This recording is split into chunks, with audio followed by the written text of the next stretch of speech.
Hello students, a very good morning all of you and welcome back in my political science online class. And today we will continue our chapter number 2, rights from the constitution at a workbook. And today we will discuss about the new topic, right to equal. In the previous video we have already discussed about the right to freedom and equal and what is the main differences between right to equal and freedom. तो आज हम बात कर रहे हैं कि भाई equal जो समानता का अधिकार है वो है क्या आखिर में, what is right to equal. भाई एक चीज हम ये भी कह सकते हैं कि law is equal for all, भी जो कानून है वो सभी के लिए क्या है, बराबर है। लेकिन हम केवल इतना कहते हैं कि भाई कानून सबके लिए बराबर है फॉर ऑल, तो केवल इतना कहने से इक्वालिटी क्लियर नहीं हो जाती। देखिएगा हम लोग पढ़ रहे हैं एनसीईआरटी बुक, और एनसीईआरटी बुक बेटा जो होती है वो कंपटीशन एग्जाम के लिए काफी इंपॉर्टेंस होती है, ऑथेंटिकल बुक मानी जाती है, क्योंकि यहाँ पे हम सब्जेक्ट को तो कवर कर ही रहे हैं, साथ में उस चीज को विद एग्जाम्पल देखते हैं। तो आप अपने बुक में जब चैप्टर 2 देखेंगे और टॉपिक देखेंगे राइट टू इक्वल, तो आपको वहां 2 एग्जाम्पल मिलेंगे एज ए स्टोरी बेस। एक स्टोरी होगी स्टोरी ऑफ स्वदेश कुमार, सेकंड स्टोरी होगी story of women news reporter. अब हम ये स्टोरी को पढ़ रहे हैं, जब हम इस स्टोरी को पढ़ेंगे और हमें इसकी समरी पता लग जाएगी, सेंट्रल आइडिया पता लग जाएगा, तो हमें पता लग जाएगा राइट टू इक्वल होता क्या।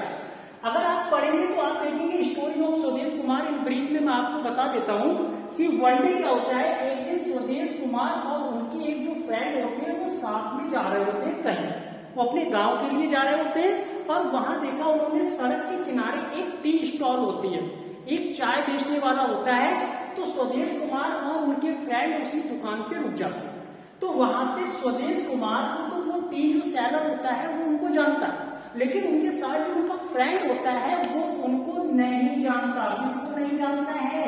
उनके फ्रेंड। तो क्या होता है कि जब वो चाय बना लेता है तो स्वदेश कुमार को वो जानता है, तो उनके फ्रेंड से उनका नाम पूछता है। नाम इसलिए नहीं पूछता है कि वो उनसे क्या करेगा, दोस्ती निभाएगा या उनको आगे के लिए कुछ मान लीजिए इन्विटेशन दे, इस बेस पे नहीं पूछता है, बल्कि वो नाम इसलिए पूछता है कि उसको ये पता लग जाए उस टी सेलर के लिए, टी स्टॉल वाले के लिए, कि इस बंदे की आखिर में कास्ट क्या है। तो एक स्टोरी तो स्वदेश कुमार की जो उसके फ्रेंड की कास्ट को जानने के लिए वो टी सेलर उसके फ्रेंड का क्या पूछता है, नाम पूछता है। अब जब उसको नाम पता लग जाता है तो अब देखिए वो क्या होता है, व्हाट हैपेंड। तो क्या होता है, स्वदेश कुमार की तो वो कास्ट जानता है, तो उनको एक अच्छे से मग में या गिलास कह सकते हैं या कप कह सकते हैं, अच्छे से मग में क्या दे देता है, चाय दे देता है। अब फ्रेंड को उनका, अब उसको पता लग गया कि इसकी कास्ट क्या है, तो जो मग स्वदेश कुमार को या ग्लास दिया होगा उससे एकदम लो कैटेगरी का, बिल्कुल बेकार ग्लास में क्या दे देता है, चाय फ्रेंड को दे देता है, क्योंकि उसे पता लग गया इसकी कास्ट क्या है, लो है। तो अब दूसरी स्टोरी हम देखते हैं, तो यहाँ पे बेस निकल के आया कि इक्वालिटी नहीं दिख रही है। क्यों? क्योंकि स्वदेश कुमार को एक अलग कप में चाय दी गई, उसके फ्रेंड को क्योंकि उसकी कास्ट लो थी उसको अलग कप में चाय दी गई। यहाँ पे story of women's news reporter, क्या होता है कि एक बार एक ऑर्डर निकलता है कि उस समय उस कंट्री में 4 वुमेन्स रिपोर्टर थी जो काफी फेमस थी, उनको ये कहते जाता है कि आपकी एज 45 इयर्स हो गई है, अब आप रिटायरमेंट ले लीजिएगा, उनको सर्विस से निकाल दिया जाता है।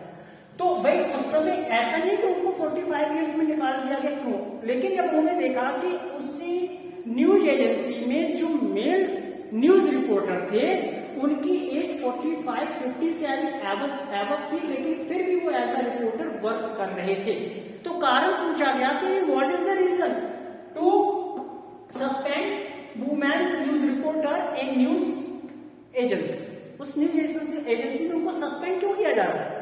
तो भाई यहाँ पे हम देख रहे हैं कि भाई मेल के साथ अलग बिहेव हो रहा है, फीमेल के साथ अलग बिहेव हो रहा है, दोनों वर्क इक्वल कर रहे हैं, दोनों न्यूज रिपोर्टर हैं।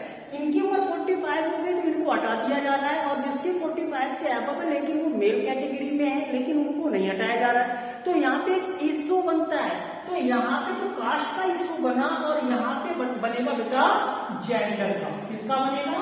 जेंडर का। एक जगह कास्ट का और एक जगह जेंडर का। अब दोनों स्टोरी आपको पता लग गई कि एक जगह चाय वाले ने क्या किया, कास्ट जानने के बाद एक अलग क्लास में उसको चाय दी, और एक जगह न्यूज़पेपर एजेंसी में या न्यूज एजेंसी में वुमेन्स रिपोर्टर के लिए निकाल दिया जाता है, और जबकि मेल जो जो न्यूज रिपोर्टर होते हैं उनकी एज भी 45 से अबव हो जाती है, लेकिन फिर भी हमको नहीं निकाला जाता। तो क्या होता है, do you think these stories involve violations of fundamental right? क्या अब आप सोच सकते हैं कि यहाँ पे जो हमारे फंडामेंटल राइट्स हैं क्या वो वायलेट हो रहे हैं? तो आपका आंसर क्लियर हो जाएगा कि हाँ सर, यहाँ पे हमारे फंडामेंटल राइट्स क्या हो रहे हैं, वायलेट हो रहे हैं। अब यहाँ पे किस प्रकार से वायलेट हो रहे थे? इस स्टोरी में जो सुदेश कुमार की थी, यहाँ पे कास्ट वाला मेन फैक्ट था, और जब वुमेन्स न्यूज रिपोर्टर की बात देख रहे हैं तो यहाँ जेंडर का है, और जबकि हम क्या कह रहे हैं, लॉ इज इक्वल फॉर और सभी के लिए कानून बराबर है। तो इक्वालिटी क्या यहाँ देखने को मिल रही है? इक्वालिटी तब देखने को मिलती है जब वुमेन्स न्यूज रिपोर्टर जो 45 ईयर्स की एज को क्रॉस कर रही है, और अगर मेल न्यूज रिपोर्टर भी 45 ईयर्स को क्रॉस कर रहा है और दोनों को सस्पेंड किया जा रहा था, दोनों को रिटायरमेंट दी जा रही थी, तो इक्वालिटी होती। यहाँ पे सुरेश कुमार को जिस ग्लास में चाय दी गई उसी ग्लास में उसके फ्रेंड को भी दी जाती, तो हम कह सकते थे law is equal for all. तो यहाँ पे दो यहाँ पे वर्ड आ रहे हैं, एक कास्ट का और दूसरा जेंडर का। तो यहाँ पे हमारा कास्ट और जेंडर जो इक्वालिटी वाले राइट में आता है, यहाँ पे क्या हो रहा है, वायलेट हो रहा है। इसलिए एनसीईआरटी बुक्स क्या देता है आपको, एग्जाम्पल देता है जिससे आपको आसानी से समझ में आ जाए। तो अब आई होप कि आप सबको राइट टू इक्वल अब क्लियर हो गया होगा। Thanks for watching and see you in next video.